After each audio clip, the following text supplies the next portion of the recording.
This is the Aftermarket Radio Network.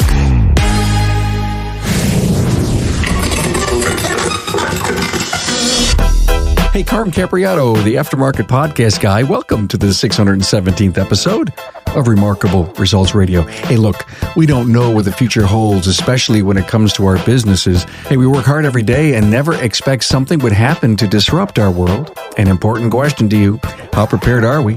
We all feel horrible when certain tragedies, disasters, or near disasters impact our fellow colleagues. And Matt Fanslow, a strong contributor to the podcast, shares his story of a fire at Riverside Automotive in Red Wing, Minnesota that happened January 2021. It's a story that you need to hear and let it touch you. And then it should push you toward a total safety, systems, and insurance review. Now, there's a lot to learn in this episode, so bury yourself in the audio and then give this episode its homework to your team and then follow it up with a discussion and potentially make change. Matt Fanslow is the lead diagnostician and shop manager and talks about being proactive and learn the things you can do ahead of time to minimize catastrophic failure. Hey, we're honored to have Napa Insurance as a sponsor of the show. The Napa Auto Care Gold Certification Program offers a premier tier for members to provide consumers with a consistent experience anywhere in the country. Gold certified members earn benefits like preferred referrals, $1,500 in marketing funds, tracks free, and more. To learn about gold certification, speak to your Napa representative. Hey, I hope you have discovered our informative show, Aftermarket Weekly. Now, that's where we feature the wisdom from a guest host and the industry's first ever weekly virtual shop tour. Aftermarket Weekly is now a podcast. Yep, it is. You can listen to it mobile. Find it on your preferred podcast listening app.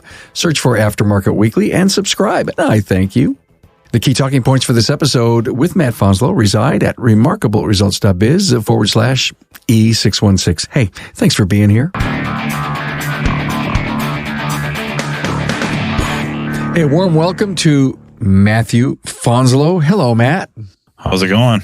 Well, good, bud. Shop manager, Riverside Automotive, Red Wing, Minnesota. Is it cold up there? It is. It's a little nippy out. I guess a few weeks back it was pretty hot for you, wasn't it? I wasn't there for it. Luckily, nobody was, but the shop indeed got fairly warm. We never, ever expect that we're going to have a fire in our business. I don't think most people expect any, and not that I want to call this a tragedy. That's maybe a pretty heavy word, but just in general in life, typically you don't expect a tragedy to occur. And in this case, the shop had a fire. So I'm not sure when this would go up. So just for the sake of time, the evening of January 15th, we ran a vehicle in that we had not yet started servicing into the shop. A little bit before 6 o'clock, we had left the shop just before 6 p.m. And by 6:25, 6:30, our phones were exploding with text messages and Facebook messages and whatnot about the shop being on fire. So the call went into the local fire department at 6:25. So mind you, we had left a little bit before 6. They got the call at 6:25, and they said they were on the ground there at just a tad before 6:30. But it ended up being about 4 other companies showed up. So Red Wing has 2, and then a couple more surrounding area fire departments showed up to support. Not so much that the blaze was so big, but if it would have gotten out of control, it would have taken out. So our building is just under 10,000 square feet. Behind us, connected to us, behind us is probably easily another, maybe 20,000 square feet, 15,000 square feet. So just behind us is a cabinet making company. So if that would have went up, she probably would have leveled the place. Talk about dry wood. But, when multiple fire departments show up, I think they call it a mutual aid. Yep. Yeah. You didn't have any fire alarms or anything that would have alerted the police? Someone saw this going on. Right. We have security cameras. We do not have any kind of smoke detectors, or we don't have a system that would make an auto call for anything like this. So yeah, a passerby saw smoke, presumably smoke, or flames, and they made the call. Still have no idea who did this. Think about the vehicle comes in around 6. The fire gets called in at 6:25. So it had itself X amount of minutes to, if you will, start up to get to be the point where smoke was coming out. You said you had security cameras. Were you actually able to see what happened? We can see the vehicle that it occurred and where it occurred on the vehicle, but not enough detail to just say like, oh, I can see what happened here. And plus, not just like the definition of the camera itself, is also the position of the camera. The camera was looking kind of over the back, over the back shoulder, if you will, of the vehicle. That's the angle we could see. And really all we can tell is it seems like it comes from the engine compartment and towards the 12-volt battery. It wasn't a hybrid vehicle or anything. But it was a fairly newer vehicle, right? Really fairly new. That's part of the reason it's taking a long time to start really moving on and really get into the renovation process. I know this is an incredibly sensitive and tough subject for anyone to have a loss like this. And I wanted to hold this episode with you so that we can transfer some knowledge, some experience, some feelings, some consequence to our audience. To me, this is a community service. Hello, business interruption insurance. Everybody's employed, security cameras, fire alarms, all these things you and I talked a while back, and they were all going through my mind.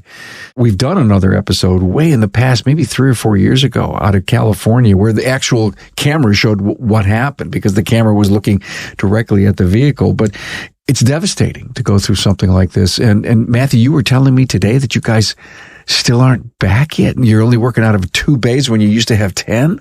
Yeah, we got 2 bays going. 2 hoists, maybe a flat. I've done quite a bit of stuff outside. Wait a minute. It was 14 degrees here today. If you're in Minnesota, that means it's minus 20. With the wind chill, it was about minus 20, but yeah, just by itself, it was negative, I think 9 or 10. Not that I'm doing a ton of stuff for R&R work out there because plastic shatters pretty good at that temperature, but it didn't damage your building to the point where you have to get it rebuilt or not? No, but what it did do is it got up into the rafters or trusses. And this building is 80 feet wide. And those trusses, they have to replace the entire truss spanning the entire width of the building. And the reason they have to replace them is the wood kind of becomes tempered with that heat and it gets hard. And the plating, that spiked plating, if you will, that kind of binds the boards together to make up the truss, the 2x8s or whatever they are. You can essentially go up there with a small screwdriver and pop them out of the wood. It kind of loses its binding power, and that's the danger. They can't just sand them or spray over them with kills or anything and call it good. It's the temper of the wood has changed. It's hardened. Therefore, it can no longer hold or retain those plates. As a young man, when we were building one of our warehouses, I was up on the roof with my grandfather installing these trusses. And I'm sorry, but I don't want to ask you, how do they replace them? Do they have to take the roof off? It's not that important. The fact of the matter is that you are not really back into business, and it's been how many weeks? I mean, going on 3? And it's because one of the things you said, which I thought was so interesting, because it was a newer vehicle. So what's the deal there?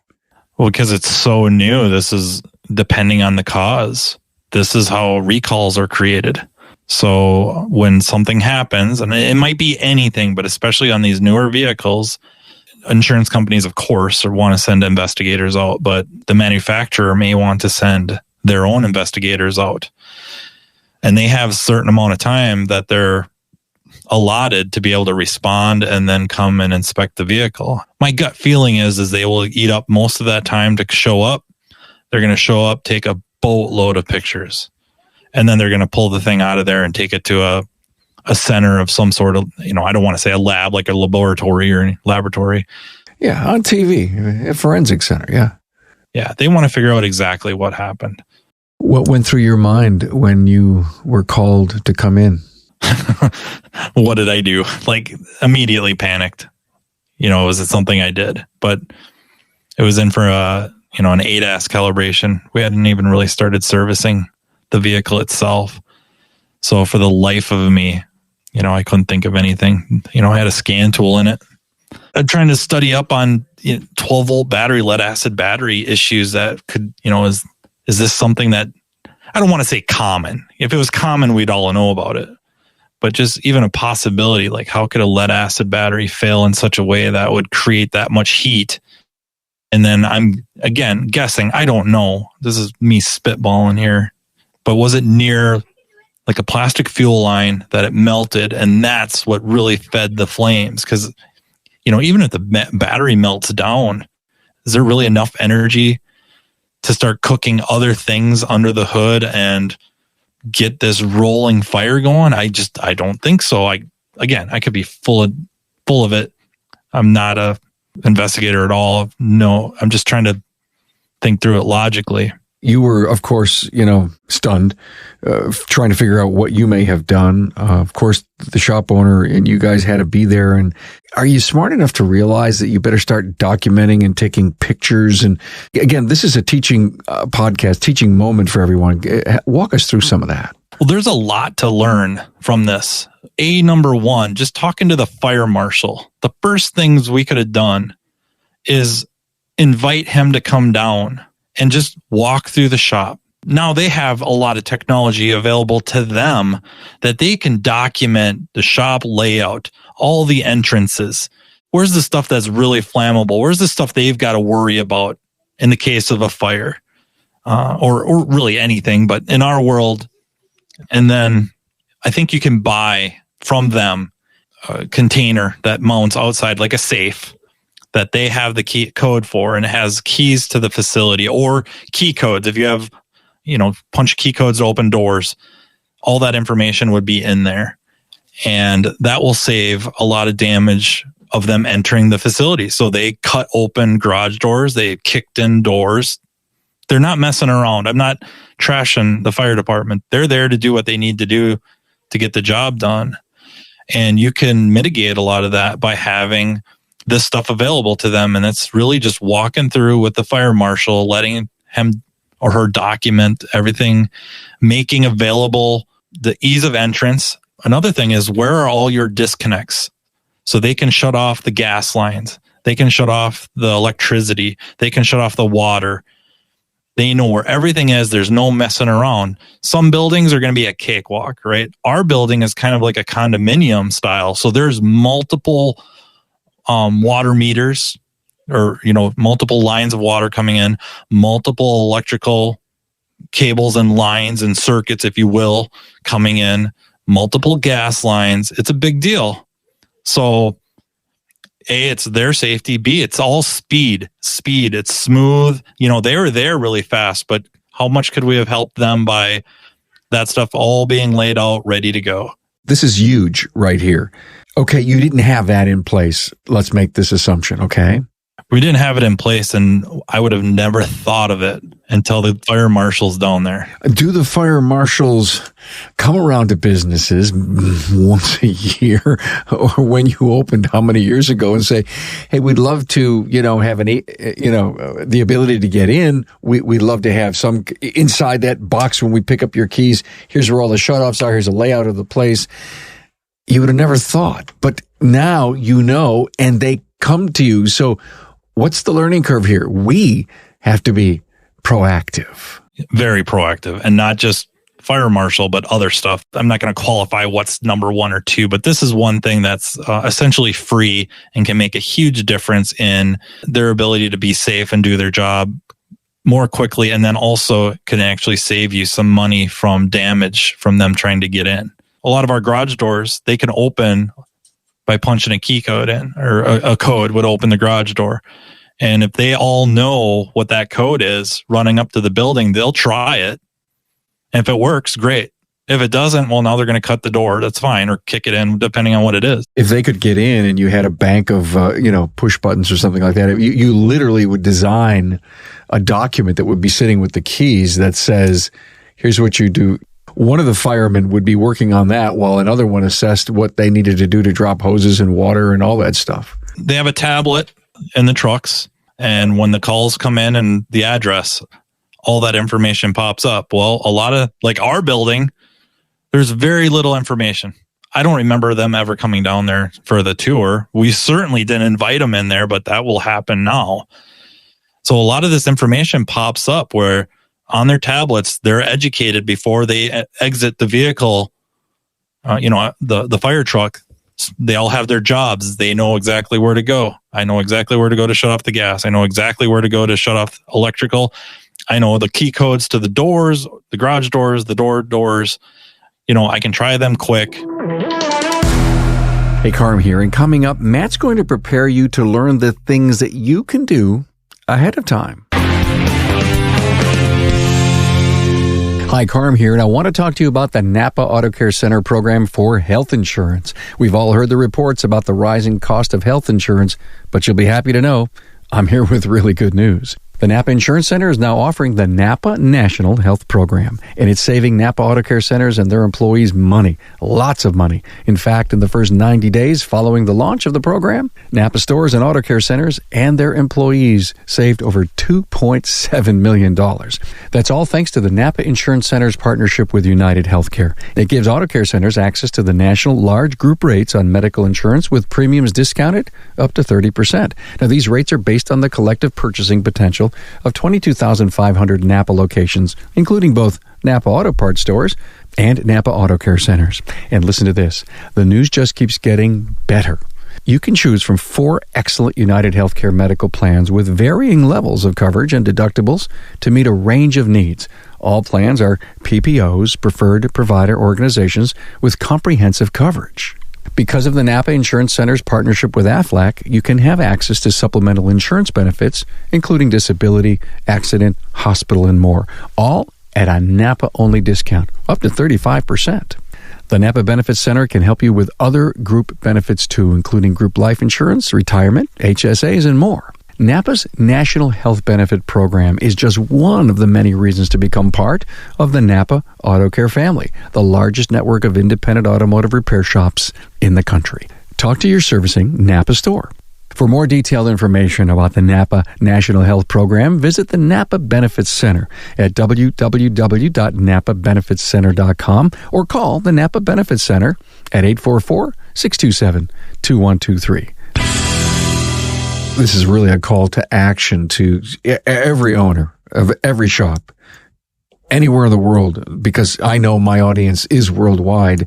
I think you need to get with your fire department, bring them in and say, okay, what do you know about my business and how to prevent huge damage?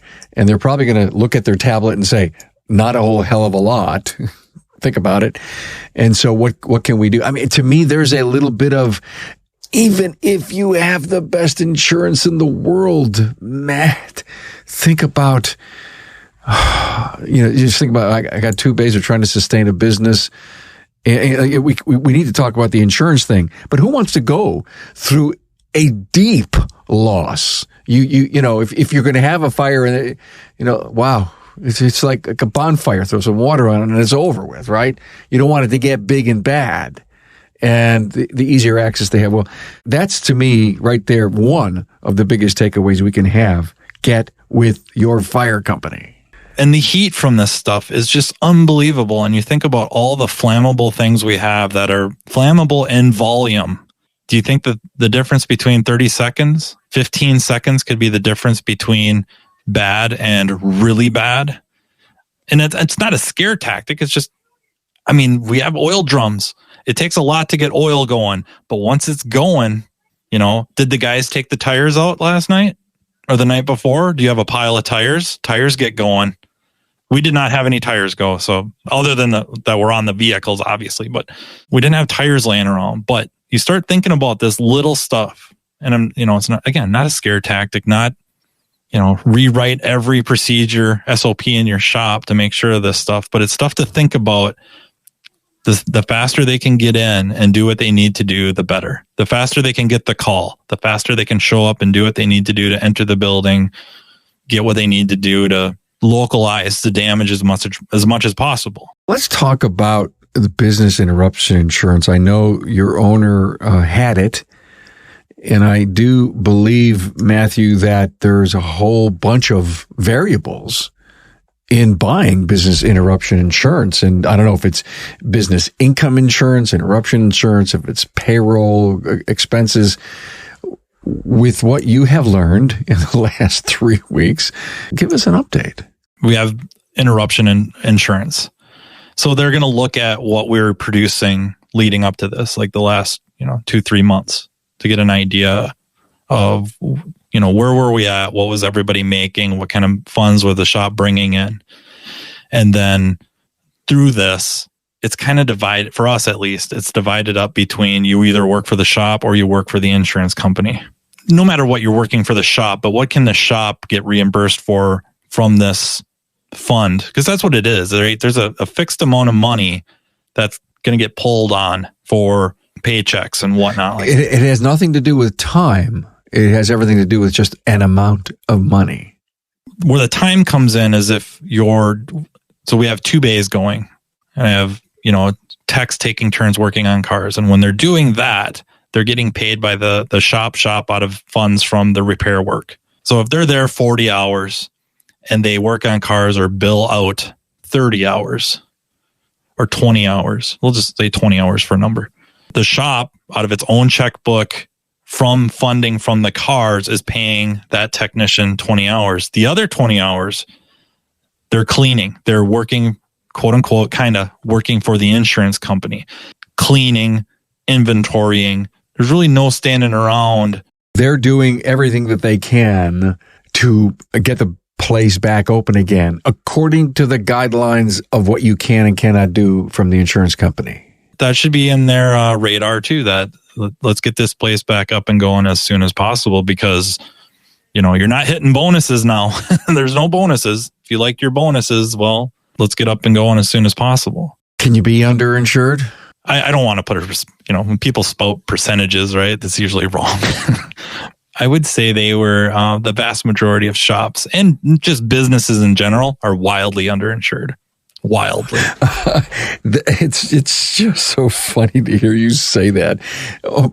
Someone who's just been through this, you must have a real feel for that. We could have been horrifically underinsured. Horrifically.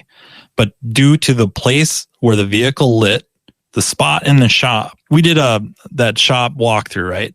You may have noticed that the shop is kind of compartmentalized. What Matt was just mentioning is that Aftermarket Weekly, Matt did a tour for us of his shop. And while we're talking here, I'm going to actually look up that episode. It was a great tour, by the way, that you gave. But yes, I did notice 10,000 square feet, and there were sections of building. Yes. That saved a lot. The corner of the shop, because that vehicle was near the garage door facing the street, in that bar corner of the shop, somebody saw it right away. It didn't burn for very long. It did a lot, did a lot of damage to the stuff in that area. And then, of course, the smoke soot damage is throughout the shop. Part of the reason we have as much smoke and soot damage in other areas is because of our ventilation system. Not heating and AC, but to pull fresh air in. The exhaust system, if you will, is triggered by hydrocarbons and CO. And I'm guessing there was a fair amount of CO being emitted. So it tripped that on. That big fan kicks on and it pulls fresh air into the shop. I'm of the belief, and I mean, I don't have a degree or anything in fluid dynamics, but I believe that pulled a lot of that soot, smoke into areas of the shop that may have been not untouched, but they wouldn't have gotten as touched as they did. Even still, we lucked out because the damage to the building is significant. So I think insurance-wise, that was easier to be properly insured for. But the contents, if we would have had more damage to tools and equipment, we would have been wildly underinsured. You start thinking about that. If it would have got into some of the diagnostics, the alignment machine, that adds up fast. I mean, it's not like $100. It's 1,000, 2,000, 5,000. Just 10,000. throw that ADAS calibration thing in there too now. 40,000, 30,000. The hoists are probably the least expensive, honestly. You know, you can get pretty good hoists for what, $4,000 or $5,000, but still, you start adding all this stuff up. Any kind of inventory you have, not tools and equipment, inventory, oil filters, air filters, and they're maybe not smoke damaged or they're not melted, but when the fire department comes, they pump a lot of something into your space. The water damage is usually, as bad or worse than the actual fire damage. So now you have to go through all your parts inventory, and it adds up and it adds up. And the next thing you know, tools, equipment, inventory, the contents of it, all of a sudden you rack up $100,000, $200,000, $300,000, $400,000 so freaking fast. And it's not saying that's what it's valued for. You can't go out and on the street and flag people down or put it up on Facebook Marketplace and sell it for $300,000. But to replace it, it's $300,000 or more. So we lucked out. We lucked out big time. And if you didn't luck out big time, you would have been underinsured. That's your point. Yeah, wildly. If you want to see a tour of Red Wing, it's episode 30, Aftermarket Weekly. But I'm sure you're talking to the insurance company often. Obviously, you're moving forward with trying to get back inside, but the vehicle is still in the bay. Yes, and the vehicles in front of it are in the bays. Okay, 3 vehicles on that you can't move, and then you've got that reconstruction. How long do you think this is going to go? My best guess, I'm just going to swag. It'll be mid to late fall before we're fully operational. I'm flabbergasted. A lot of things are going on. Like those trusses are going to go back probably 5 trusses. That means the entire roof is probably getting peeled. Well, they got to build them from scratch. You're right. Peel the roof. Yeah. Yeah, it sounds like 80-foot wide trusses. They don't build them and ship them.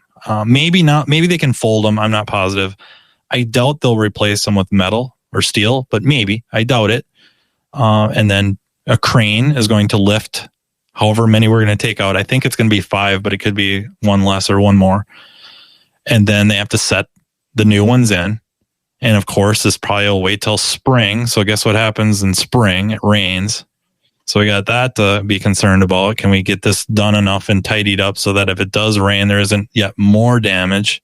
Do you see you coming back in stages, more bays coming online? I mean, you may not be totally dead in the water until fall, but you'll see opportunities. You may lose 3 bays out of the 10 that you have up until fall. At least the meetings I've been involved with, if things go as planned, we're basically going to work back to front. So the back of the shop that had mostly smoke and soot damage will either get cleaned or retinned, the inside, and electrical has to get all redone because now we have codes to bring everything up to code. It's one thing after the other. I'm telling you. That's why we're doing this show. I just want everyone to realize, and Matt just said something huge. I've got a building that was built X amount of years ago that, okay, there's no electrical code, but now the minute you go and rewire, there's a new set of rules. Fire traps in the drains. We might have to put fire traps in the drains. That means concrete's getting cut. This could be a really, really big deal.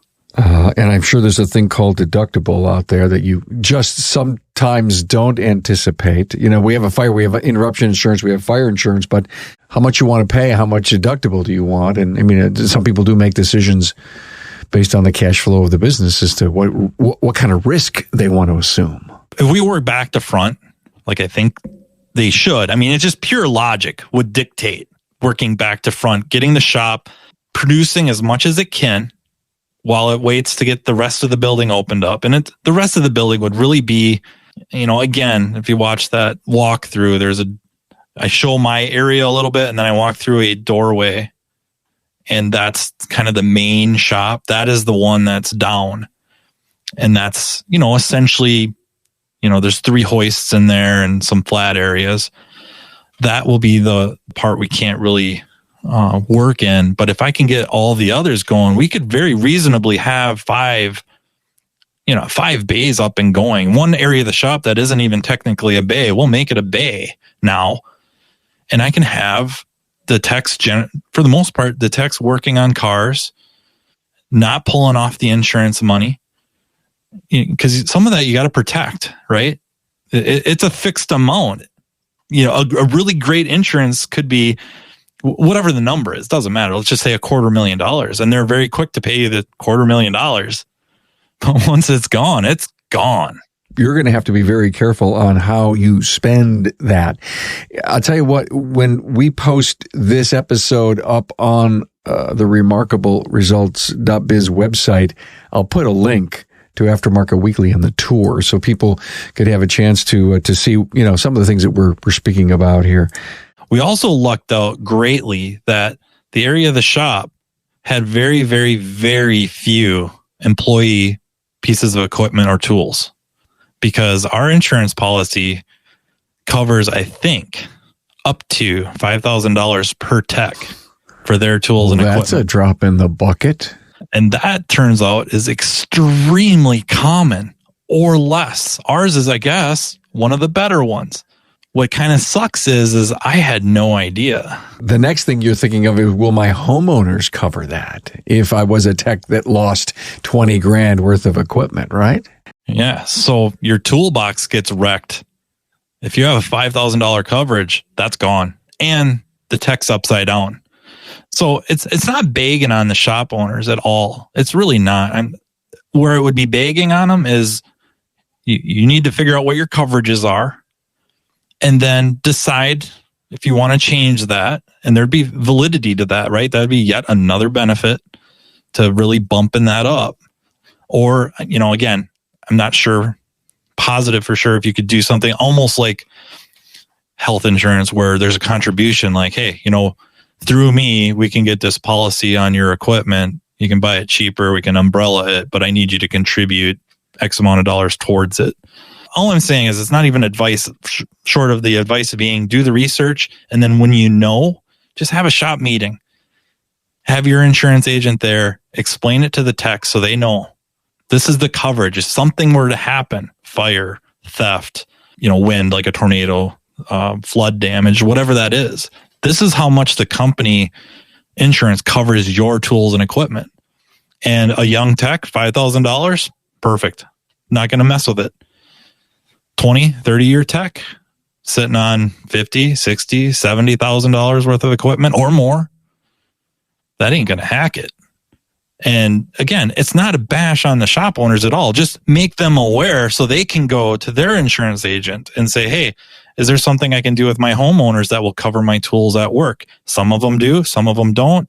Okay, what's it going to cost to get insurance? It's kind of on them a little bit. We did 2 shows, Town Hall Academies, and I'll put those links in this show notes also. Insurance Coverage Review, Part 1. It was episode Town Hall Academy 161. And then we did Insurance Reviews What If Scenarios. It was the Part 2 of that, and it was Town Hall Academy episode 172. So we were thinking large when it came to doing an insurance review. Listen, when I owned a business, it was one of my least favorite. It was painful. It was almost like, oh my God, I got to talk about insurance and the fine print and coverage and deductibles. And then he would say, well, Carm, if this ever happened and that ever happened. And I say, what do you mean that'll never happen to me? Why would I want to get that coverage? And to your point, it may never happen to you, but you should know about it. And you should make a strong and a smart decision if you want to assume that risk. I don't think ignoring the cost of tools and equipment. My guy today, what's a scanner cost today, Matt? It depends on what you buy, but let's just swag $3,000. Lower end professional, but a common one. I mean, another common one is about $10,000. There you go. Just one little plastic box. Boom, done.